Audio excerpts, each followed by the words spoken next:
Yo, ChatGPT, which digital tool will eventually end humanity? I'm dead sure it'll all come down to menstrual cycle trackers in the end.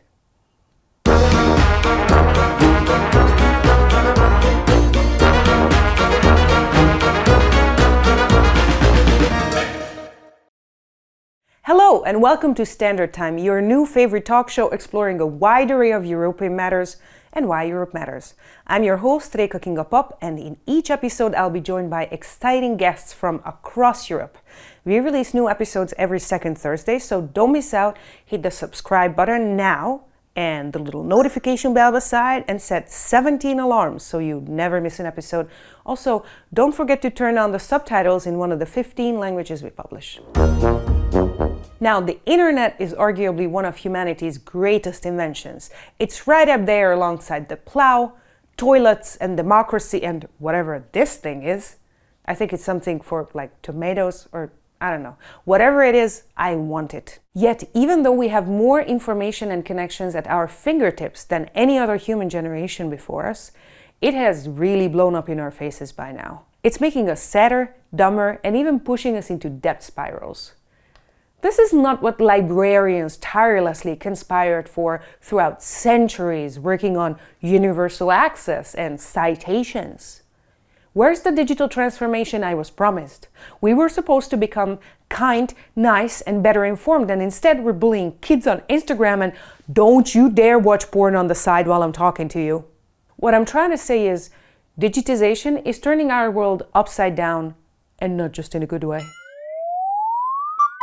This change permeates every sphere of our lives. It's like a new industrial revolution, but digitally. And quite like the old industrial revolution, capitalism is putting us on a leash. Sebastian Bazin, the CEO of the hotel chain Accord, described it like this: "We are going through an industry mutation. It's not only a transformation, it's a mutation." Here he's talking about Booking.com, but the tendency he describes is affecting every industry on this planet. The most obvious and obnoxious example is Amazon, today's largest e-commerce platform. Let's face it, it's much easier to buy all the stuff I don't need laying down. On the flip side, from promising unseen convenience, Amazon crushes competition and gauges prices. They keep prices unrealistically low by criminally underpaying workers, most of whom face grueling labor conditions. They've also been reportedly attempting to crush unionization efforts. The increased volume of deliveries also comes with a lot of extra pollution and garbage, and this all poses a lot of ethical, economical, and ecological questions. Yeah, but laying flat on my face improves my decision-making skills.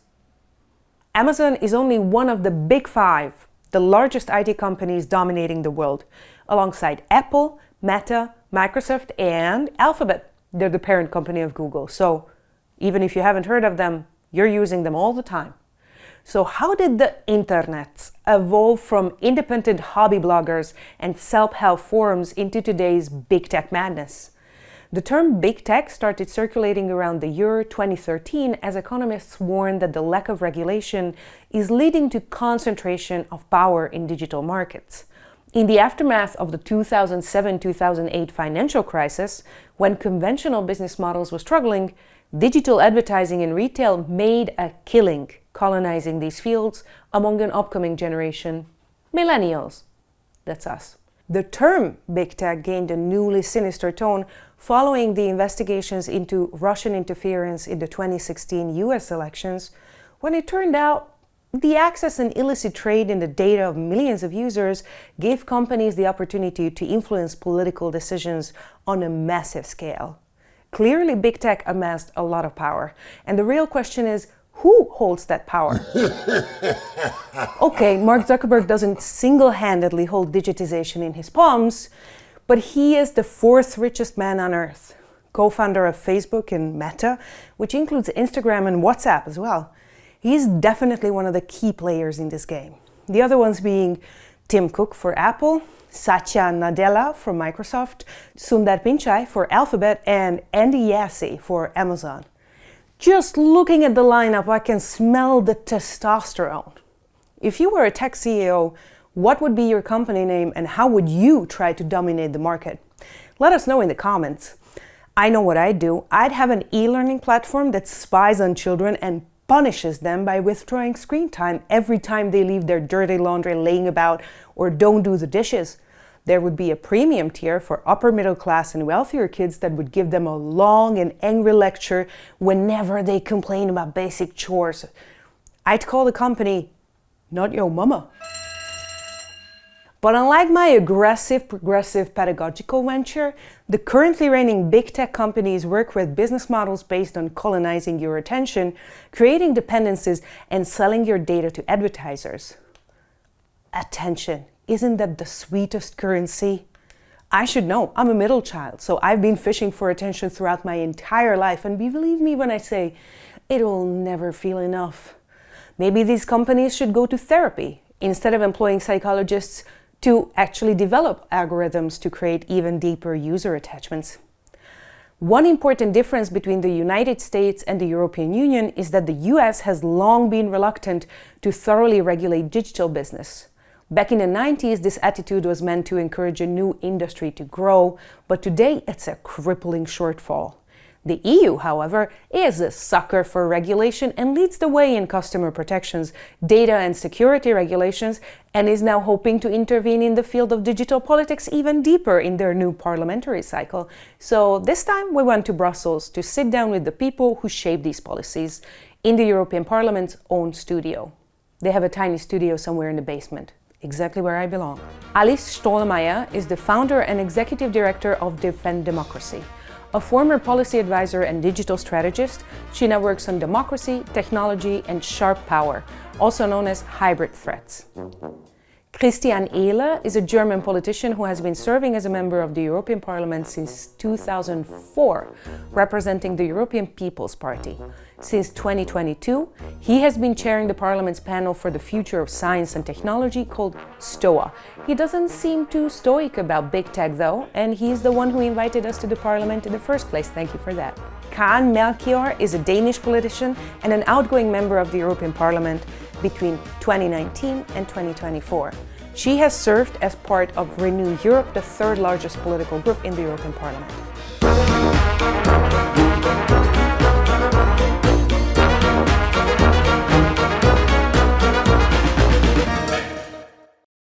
Thank you so much for coming. Very welcome. We're here in pretty much the basement of one of the buildings of the European Parliament in Brussels, which I much appreciate.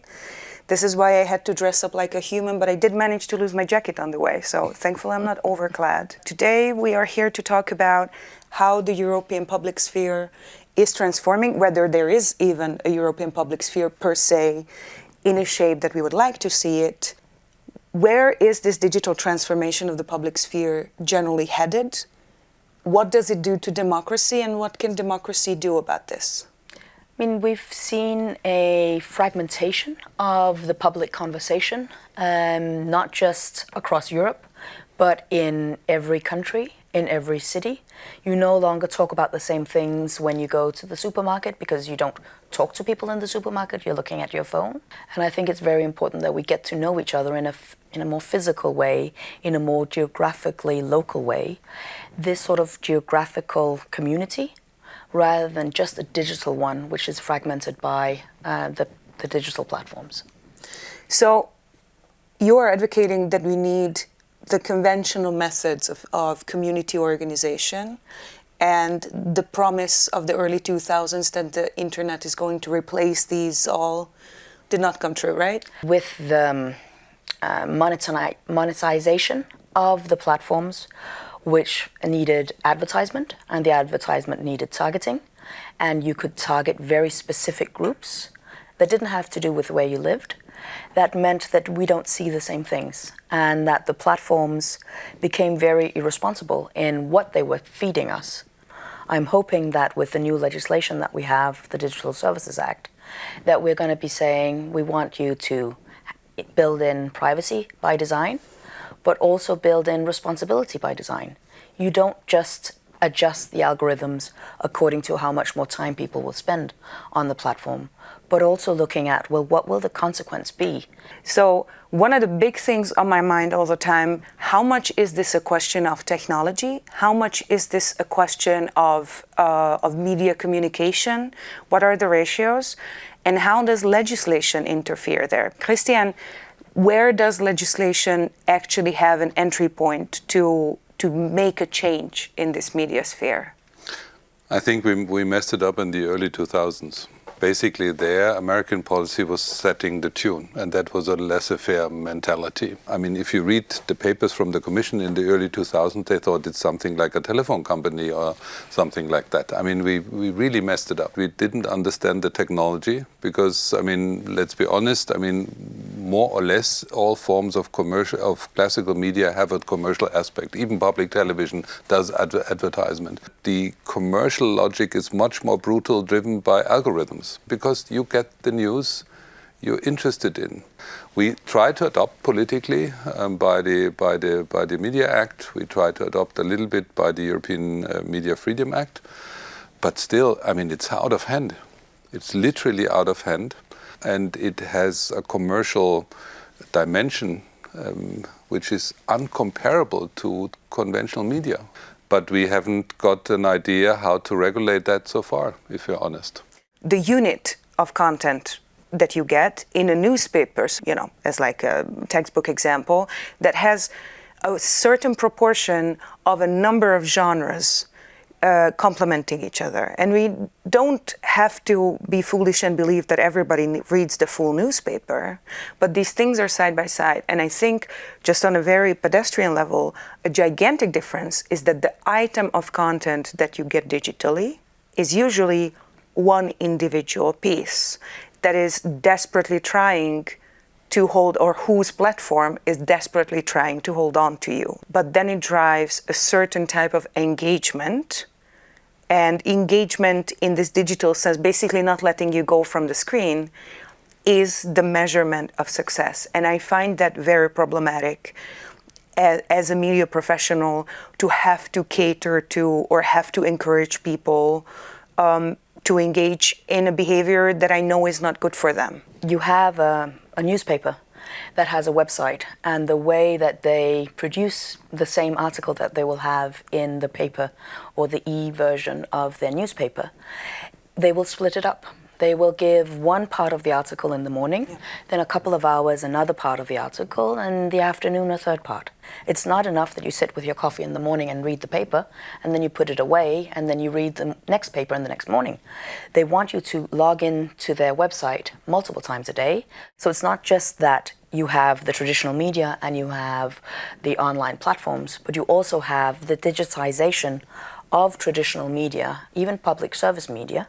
What I sense is that there's an arms race trying to grab more and more of this attention, and quality journalism on any side and within any genre, because journalism is not just news and journalism is not just information, is on the losing end in terms of basically being driven out in this arms race by big tech, which is a very heavily concentrated power. I would like to come to you, Alice, because you don't believe that we actually have a proper European public sphere to begin with, right? You have quite severe criticism about how connected the European public spheres are. You know, most people read the news in their own language. They are mostly reading about their national politics and news, or especially the politics, I would say. When they read or watch news about what's happening elsewhere, it's mostly in their own language. And there's perhaps a few exceptions who try to cover more on what's happening in Brussels and at the European level. And the people that they have based in Brussels, it's completely different skills. And then they are surprised when people don't understand how Brussels or how Europe functions. Now, if you like what you see and if it managed to make you laugh at least once, please support our work and go to patreon.com/Eurozine. This is the magazine presenting this show. You can pledge as little as €5 a month or whatever you can afford, and you'll get access to bonus materials, early access, and even get to suggest topics and questions. There was this sort of weird, almost jocular expectation in the 2000s when I started in late 2000s as a journalist that in a few years a journalist is going to do everything. What it resulted in, with again technology becoming more and more available and driving expectations up, is much more punishing working circumstances and environments, and much less livable a career path. I know I'm a Hungarian journalist complaining here about journalism being a hard job. So journalism is much more a mission than a business at this point. Would a stronger business aspect help, or do you think it's fine to remove the business from it and we can replace that with something that sustains journalism then? An important move would be to, first of all, to return to contextual advertising. Because if your business model is the targeted advertising, which basically is spying on people online, you need to take a hard look in the mirror and wondering what on earth you are doing. And I know that even, yes, conventional media have become too dependent on this, posting and spreading their news via the digital platforms. And because the digital platforms work with targeted advertising, they've become dependent on it too. Make it mandatory to go back to contextual advertising. I think that would be one good move. Another one would be to create a not-for-profit European public service alternative. That's very interesting. But of course, when you mention the public service model, it pops to my mind that it was conceived specifically for conventional electronic media. So radio and television is what we're talking about primarily. One of the main functions of public service broadcast originally was conceived as a balancing agent, right? Not substituting, but balancing a media sphere. And here, I think, in a digital sphere, it's a very important question: how do you balance reach? Because we may be able to provide quality content. European public broadcasters are providing quality content available freely on the internet, but their reach to the audience, or their sort of prevalence in what's easy to access, is much lower. Basically what I'm asking is there a baseball bat to break up big tech with? Or we're Europeans, we don't use baseball bats, we use rolling pins, right? Within the European democracies, there had been a political domination, even manipulation of national media, conventional media schemes. Either commercial concentration or using commercial concentration politically. For the first time, we see simply that, for example, information coming from other European countries are squeezed because foreign correspondents are expensive. That had been for commercial reason. But we all of a sudden saw that even reporting in an objective way what is the sense of thoughts in other democracies is restricted. So this very limited perception of the national context of societal debate or general political debate is very problematic for national democracies, but also for the European democracy. And then we have a second aspect which is somehow accelerating all that, and that's the social media. And there we would have to differentiate that social media and algorithms work neurologically. They address the emotional side. Yes. It works that you want to be reassured about what you like to think anyway. And more, it's not even that you just get the limited news, which is somehow related to what you believe anyway. It is also that you don't even need the news anymore. You're very right that algorithms are designed to trigger our emotions. But not just the algorithms are designed in such a way. Propaganda also is. And this is... So actually the foreign interference in our democracies and the technological threats to our democracy. They are interconnected and they're reinforcing each other. And I would even ask, like, how much more democracies are we prepared to offer on the altar of big tech? Because big tech is the enabler of foreign interference. I feel like the balance and integration of information with opinion is skewed in a way, because for a while the journalistic sort of gold standard was to completely separate the two, which is of course not very possible. And breaking this barrier has been an incredible success for propagandists, for instance, or those who want to abuse the looks of or sort of the performance of news. And it's no wonder that a bunch of outlets, just to mention a few, Fox News calls itself news, which it really isn't in a sense. But I wonder, Karen, when you say that we have to focus very strongly on sort of, let's say, physical, actual, present communities, but it then poses the question, how do we form these communities and yet not isolate from each other within Europe? Many of the people that I know today are people that I have known for the last 10, 15 years because of online platforms. But at that point, I could choose who I wanted to see information from. I would seek out people that I knew were knowledgeable about a subject that interested me. Nerdy subjects such as European politics and what's happening in Brussels and the Parliament and the Commission and Council.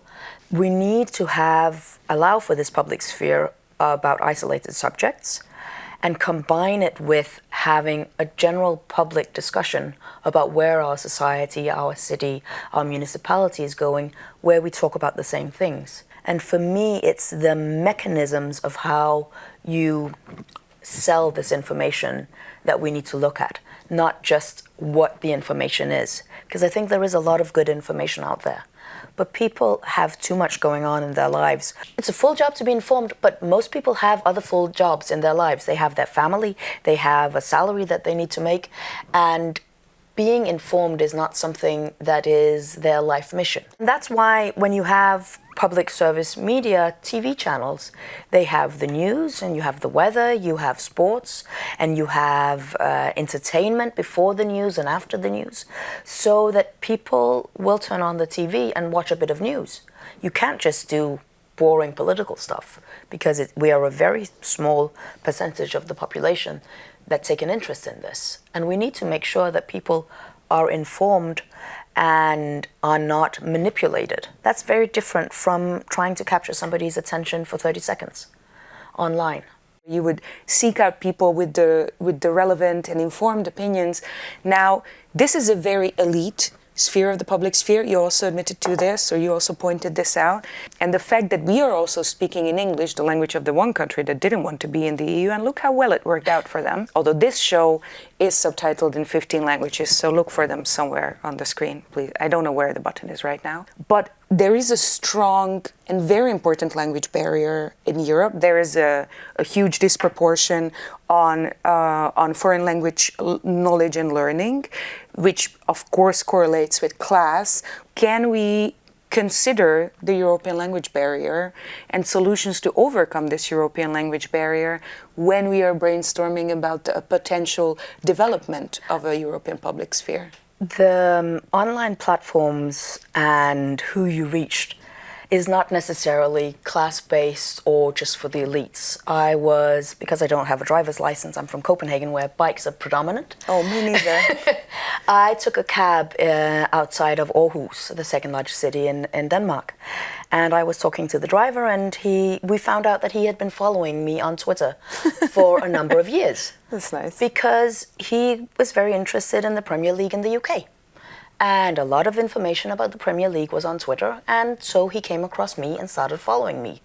So a center-left liberal politician from Copenhagen, who was a diplomat at the time, was connected and shared the same information space with a cab driver from Eastern Jutland.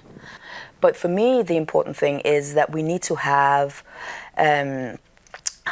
empowerment of the citizens to choose the information and have some control, so that they're not just being fed stuff.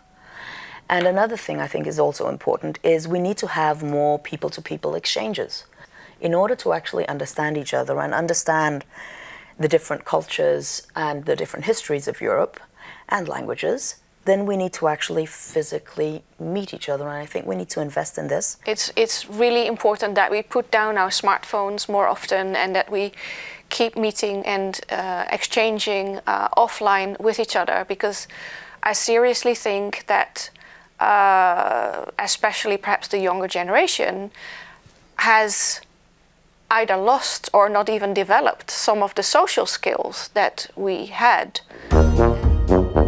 This program is produced by Display Europe, a new content sharing platform offering you articles, podcasts and videos from dozens of European media houses in 15 different languages. Check out their latest press review articles from Vauxhall. Can European countries override European law to tackle migration? European governments are resorting to ever more dubious measures. Adrian Burton investigates. And now back to the program. As people have less and less free time, in that sense, available free time that's not eaten up by some kind of perceived necessity. You are a native speaker of a language that is bigger than ours three, Danish, Dutch, and Hungarian combined. So let me ask you, what do we do about the language barrier? And not just because I never managed to learn German properly, which I'm ashamed of, but also upset by. You can argue whether it's more a throat disease or a language, but Come on. What I'm saying is, looking back a little bit, and that's a privilege of my grey hair, very much related to the European idea was that almost forgotten idea that we would have a European language, Esperanto. Yes. And if you now look to the new potentials of technology, not all is devastating. It's a question in what context you probably put it. The hidden dimension of having a European media space based on an online translation of media content is that we train AI to have an equivalent potential related to the dominance of the big Anglo-Saxon, let's say, cultural world. Because there is no commercial interest to train AIs in Hungarian. I'm sold. I'm very enthusiastic. All my love to my Estonian and Finnish language sisters. But who owns this? And we don't have to very specifically answer this, but of course the problem with all of these infrastructure, including large language models, is who owns this, who capitalizes on this, as you say, because there's commercial interest involved. Who makes sure that these actually serve the public? So let's go a quick round and think about how does Europe make its players competitive in this field? Or is it actually competition that we need? I think we need to acknowledge that a lot of media journalism, news, culture doesn't actually have a business model. And therefore we need to support it, and we need to acknowledge that it cannot survive without some form of public support. So we need to help the copyright holders, the journalists, the media, the film industry to make sure that we have good quality content. We cannot just have big tech going out and stealing the content, but we cannot, I think, viably develop large language models for each language and culture that we have in the EU. So we need to find a way of making sure that we have good quality content available to train the algorithms on, so that we have artificial intelligence that understands Estonian or Danish or German. So basically forcing the commercial players to do this job in a more equitable way? We have brilliant European encyclopedias that are now also online. They are being pushed down in the search engines because they're giving priority for example, Wikipedia. Both serve a function, but I think that the encyclopedias are more scientifically well written and in the different European languages and cultures, and therefore have a big value for the artificial intelligence to be trained on and for our schools and our general public to have access to. So we need to make sure that this is findable, and we need to make sure that our different member states don't say, oh well, as long as we understand English, then everything is fine. When I was trying to communicate with people that didn't speak English, then it didn't help me. So, Christian, you also mentioned preserving cultures locally, nationally. This is a crucial question. This is supposedly the mission, as part of a public mission. What should be Europe's and the EU's specific investment be in this field? We have the potential to set up a European streaming platform for national news accessible in all languages. And it should be a public good. And there would be yearly costs, could be between 40 and 50 million. This is nothing, to be honest, if you look to the European budget. And it has two dimensions. It's access to information. It is access not depending on privileges, elitist information. It is simply based on AI, and you get it translated in your language, and you're not depending completely on the silo of your national media. I think it's groundbreaking. It's not an isolated project. What we are setting up, even now quite practically in the framework program, is that we have a cloud for all the European museums and archives where we wouldn't like to leave the digitalizations to the Google of the world because they want our content. These are steps in the right direction, and that should be public goods, and we have any right to do because we paid with the taxpayers' money. We should be able to say there is public interest, there are some moral values, there is cultural preservation needs. That is just a matter of political will. I really like this idea. I think this is not exactly the same, but complemented by what Display Europe is trying to do on the level of community and local media. One tiny but important criticism, I think we also need a pan-European sitcom, which I have a pitch for already, so I'll send you. I think it has to play out in Favoritenstraße with all my Gastarbeiter neighbors. It's going to be so much fun. So let me come to you, Alice. Judge our members of parliament and their input. What is missing? What would you amend this by? What kind of connects an idea to balance this public sphere? There's a lot of talk these days about critical infrastructure. And communication is also critical infrastructure. It's a utility for the public good, which is very important, not just for the conventional news, but also for the digital news and the way that we build and preserve our social cohesion in a European space. So let's not leave journalism to the wolves of the market, if I understand it correctly. Exactly, yes. One closing remark, and thank you all so much for coming. Please, let's not only focus on large-scale legacy media, because if this wider ecosystem of smaller subgenre local journalism goes extinct, nobody is going to channel anything into legacy media anymore. Thank you so much for coming. Thank you for inviting us. Thank you. Thank you. And I'll be looking forward to your legislative initiatives. Thank you.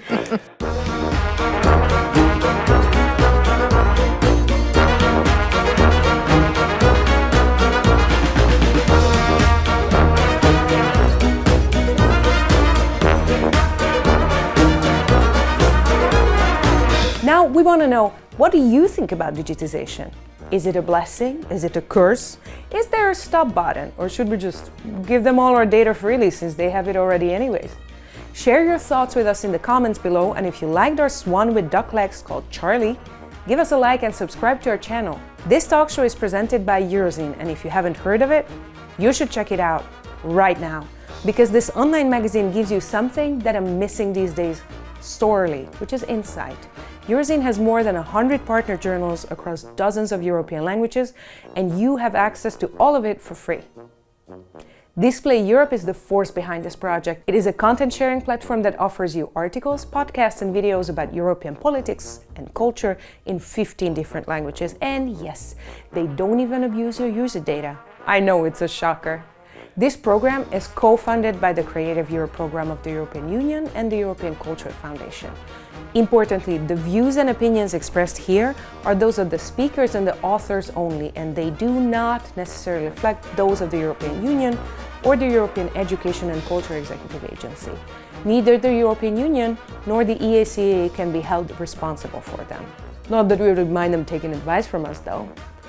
We also thank the European Parliament Studios for hosting us.